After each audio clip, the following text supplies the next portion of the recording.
Today we will be bringing you news from all across the world. In the program's first segment, we will be focusing on how the diplomatic front continues to get busier for Pakistan, because according to some credible news reports, Pakistan and China are pushing to replace SAARC with a new regional bloc. This is a very, very important and a very interesting development considering the events that have happened in the region in the last few months. And after that, we will be also discussing how the Indian defense attaché who is posted in Indonesia accepted that India suffered massive losses after they tirade against Pakistan and after they tried to actually weaken Pakistan, but Pakistan's clinical response ended up completely red-facing India in front of the entire world. So let's get to the detail of our first segment.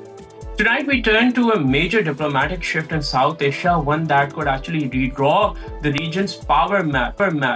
And the story is that Pakistan and China, who are all-weather friends, are quietly preparing to bury SAARC and build something new, replacing the old so-called sluggish forum that barely delivers. And the major reason has been India's involvement in SAARC and how India has always tried to actually sabotage whatever cooperation the SAARC could have actually done. And India's role is the reason why the SAARC has delivered nothing so far. And according to credible diplomatic sources, Pakistan and China are in advanced talks to establish a new regional organization, one that could actually replace the defunct SAARC.